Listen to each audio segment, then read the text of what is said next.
안녕하십니까. 약자의 친구 인생성형가 정영기입니다. 우리는 양궁을 타고났다 또는 동이민족이다 해가지고 동이할 때 이자가 이렇게 활궁에 큰 대자를 쓰는 거죠. 오랑캐이. 중국에서 우리를 오랑캐라고 했는데 동쪽에 있다 해서 동이 그랬는데 이렇게 큰 활을 쏘는 사람 아니냐. 그래서 주몽이라든가 이 고구려 시조 이런 사람들이 활을 잘 쐈다는 것은 타고난 것이고 그것은 중국에서도 평가한 것이다 이런 이야기를 하기 때문에 오늘 양궁의 재능 그것 핏줄에서 타고난 거 아니냐, 본래부터 타고난 거 아니냐 그런 말을 하는데, 양궁 신화 30여 년을 쓴 서가원 부인합니다. 그 말을. 양궁 신화가 아니다. 의도된 훈련의 결과이지 신화나 재능이나 조상 대대로 타고난 그런 습성이 아니다. 서가원은 양궁 신화를 썼는데 지금은 양궁협회 전무이사로도 있고 그다음 이제 감독으로도 있는 56년생이니까 저보다 2살이나 많은데 만 65세를 넘어서도 여전히 현역으로 뛰고 있는 사람이죠.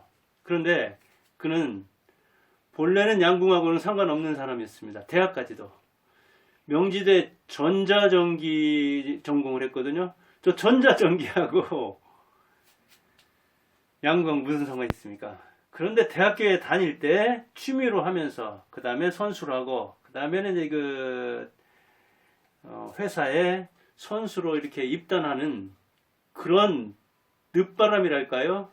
좋아서 시작해서 미쳐야 미친다 하는데 양궁에 미친 그런 사람이었기 때문에 나중에 감독을 하면서 보니까 오히려 양궁을 초등학교 때부터 또는 중학교 때부터 시작해가지고 오로지 한우물만판 양궁만을 바라보면서 산 사람과 달리 대학에서는 양궁과 거리가 먼 체육도 아니고 전자전기를 전공한 사람으로서 다양한 시각으로 양궁을 바라볼 수 있었다 하는 감회를 이야기합니다. 즉 총체적으로 양궁을 접근할 수 있었다는 이야기죠. 그러다 보니까 그가 30대 초반에 32살이던가요?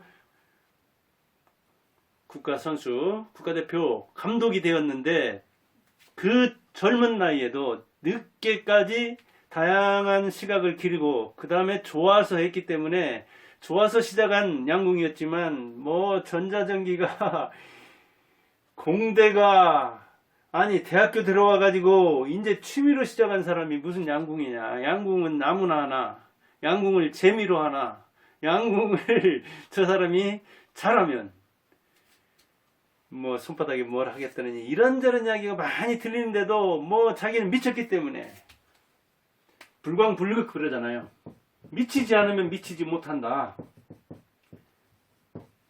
미쳤기 때문에 도달한 거죠. 그래서 감독이 되어가지고 여러 시각을 적용해서 인체공학, 심리학, 그 다음에 생리학, 해부학, 약학, 자기 공대 지식과 그리고 자기가 모르는 분야는 여러 사람에게 물어서 또는 공부를 해서 그렇게 적용을 양궁이 하려고 하니까 양궁이 관역을 잘 맞추면 되는 것이지 몸으로 하는 것이지 무슨 양궁을 심리로 하고 생리로 하고 거기에 무슨 약학이 필요하냐. 이거 굉장히 비과학적이다. 이를테면 그가 담력을 길러야 되는데 이 심신을 합해서 훈련을 하는데 이 심신 그 중에 이 마음을 기르는 데는 담력이 대담하다. 한 발 한 발 또는 마지막 선수가 국가대표로서 3명이던가요? 마지막 한 발을 쏠 때 담력이 떨어지면 아니면 적지에 가서 활을 쏠 때 그 응원에 압도되어서 그러면 자기가 자기를 이길 수 없어서 이 마음을 길러야 되는데 마음을 기르기 위해서 UDT 그 해군들 그 훈련이라든가 유격 훈련 또는 공동묘지에서 버티는 거 담력 기르기 또는 번지 점프해서 뛰어내리는 거. 우주 가면 아주 인간이 무서워하는 높이가 어느 정도냐 해서 뭐 11m, 그 다음에는 이제 몇 층 높이 몇십 미터 해외 돌아다니면서까지 운하에서 운행하는 세계 최고의 뭐 번지 점프를 자랑하는 그런 곳까지 돌아다니면서 그 점프를 하려고 할 때 여자 선수들 또 뭐 남자 선수들도 무서워가지고 몇 시간 동안 설득을 하고 뛰어내리라고도 뛰어내리지 않을 때는 자기가 시범을 보여서 오히려 자기가 막 대여섯 번 넘게 10번 가까이 뛰면은 그때서 따라 뛴다기보다도 거의 생사를 왔다 갔다 하듯이 그렇게 벌벌 떠는.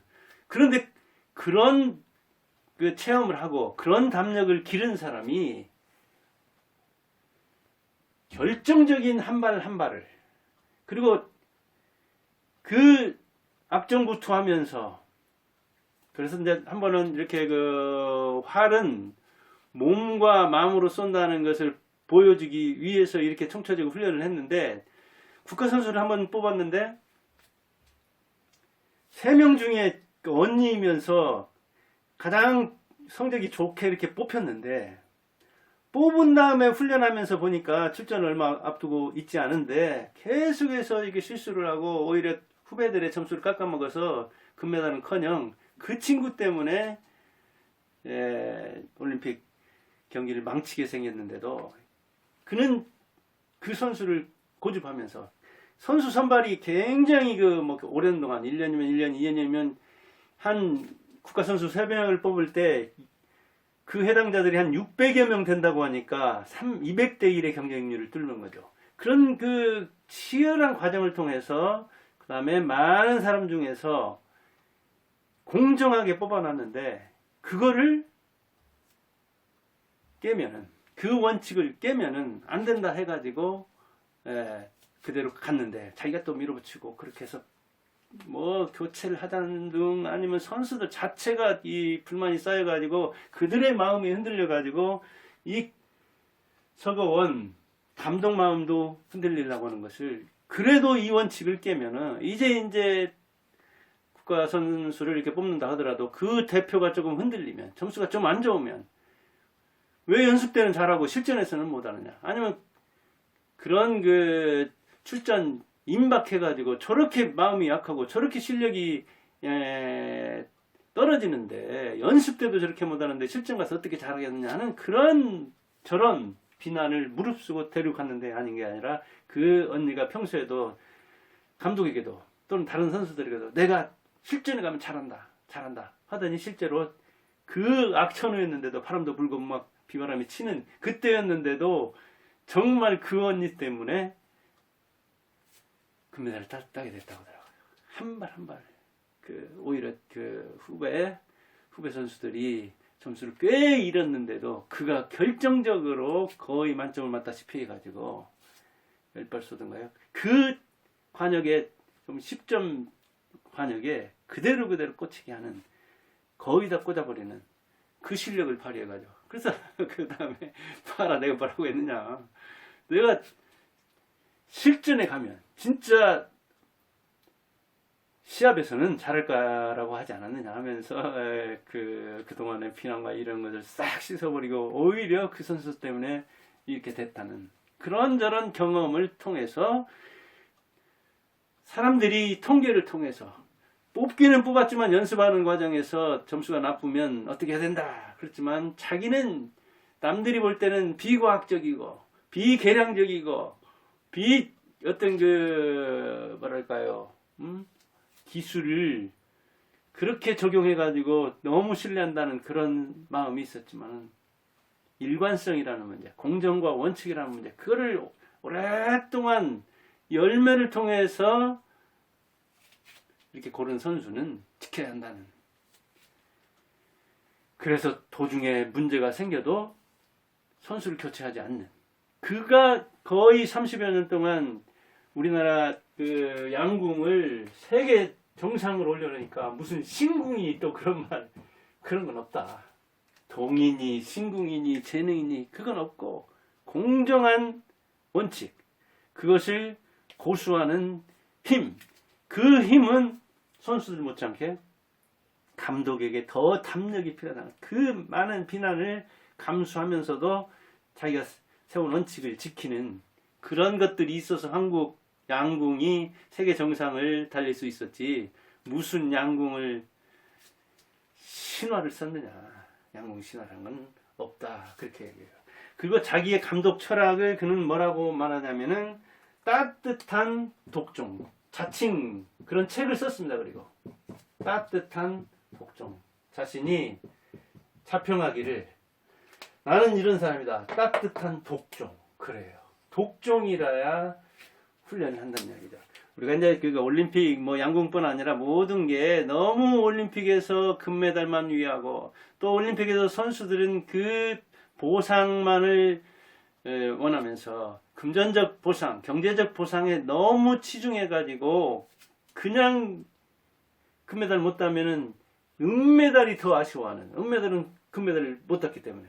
그러나 동메달이 오히려 더 편안하게 생각하는, 우리나라 사람들이 유난히 더 그런다고 하는데 동메달이라도 딴 게 어디냐. 그런데 은메달 따고 옛날에는 눈물 흘리고 찌고 그럴 정도였는데 지금도 우리가 그런 어떤 보상의 그 동기 부여, 그런 차원에 너무 이렇게 뭐랄까요, 치중한 측면이 있고 감독들이 너무나 의도된 훈련을 강압적으로 하는 것이어가지고 이 양궁뿐 아니라 다른 체육계에서도 코치와 이 선수 사이에 불미스러운 일들도 많고, 그런데 오랫동안 정상을 지켰지만 양궁에서는 그렇게 그 뭐랄까 가혹한 혹독한 지옥 훈련을 시키는 것 같지만 신뢰가 기반이 되고 그 다음에 공정과 원칙을 제대로 지키니까 그가 자칭 말하듯이 따뜻한 독종이다 보니까 이 모순형용적인 말이기는 하지만 독종은 독종인데 따뜻한, 온화한, 융통성 있는, 인간적인 그런 차원이 있었기 때문에 이 영향으로 양궁계가 큰 말썽이 없는, 물론 뭐 양궁계에서도 그 선수와 코치, 그리고 선수 부모와 코치단, 그리고 양궁을 기르는 회사라든가 뭐 관공사라든가 이런 저런 데에서 말썽이 없을 수는 없죠. 그렇기는 하지만 이런 철학을 제대로 폈기 때문에 그는 이제 성공 요인에 대해서 양궁뿐 아니라 다른 것들도 다 해당될 수 있는 이야기를 합니다. 첫째, 통찰력을 지녀라. 10년을 내다보는 현실과 자신을 꿰뚫어 보는 힘, 통찰력을 길러라. 그 결단하라.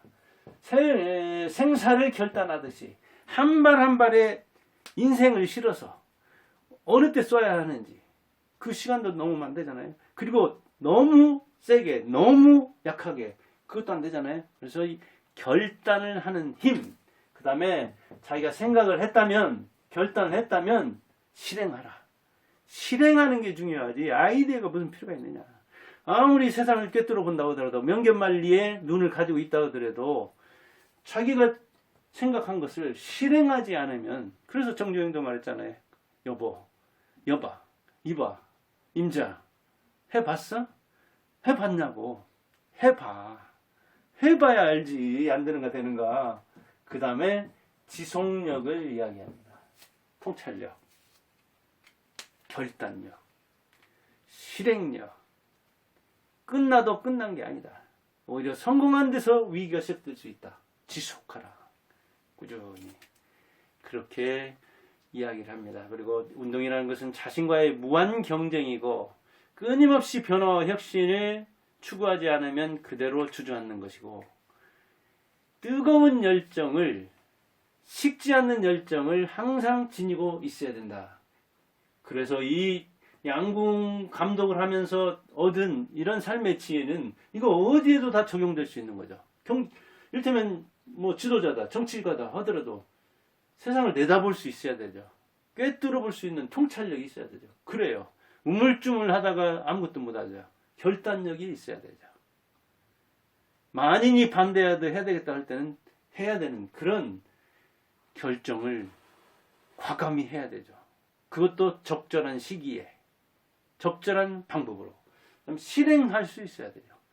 해봐야 되죠. 해봐야. 해봐야 잘 되는지 안 되는지 알 수가 있잖아요. 그리고 하면서 계속 수정해 나가면서 교정해 나가면서 잘하면 되는 거죠. 누가 처음부터 계획된 대로 됩니까? 해보면 현실은 실행해보면 다 생각하고는 다르게 되어 있습니다. 그리고 꾸준히 10년, 20년, 30년. 그래서 지금 그 30의 야구 감독에 입단한 30대 서거원은 지금 60대 중반인데도 꾸준히 양궁계에서 가는데 본래 대학 다닐 때까지는 양궁을 안 했기 때문에 다양한 시각으로 총체적 시각으로 거기에 가서 선수 때보다 훨씬 뛰어난 지도력을 발휘하고 있잖아요. 여러분들도 이 운동하는 사람에 대해서는 운동하는 사람은 뭐 운동을 타고나야 된다. 원래 뭐 공부가 안 되니까 운동으로 갔지. 운동하는 애들은 이 머리가 안 돼서 문제가 있다. 이런 이야기를 하는데 이 30년 신궁 양궁 신화를 쓴 사람들, 그 사람들을 길러낸 감독 인생 서거원이 보는 이 양궁은 신화도 아니고 재능도 아니고 의도된 훈련을 이렇게 의기투합해서 선수와 코치가 감독이 이뤄낸 것이다. 그리고 그 신화는 앞으로 이런 철학을 이어본 지도자가 계속 나오고 선수가 나온다면 이어질 것이라 믿습니다. 여러분들이 하는 일에도 이 양궁의 원리, 양궁 감독을 통해서 얻은 이 원리를 잘 적용해서 성공하기 바랍니다. 감사합니다.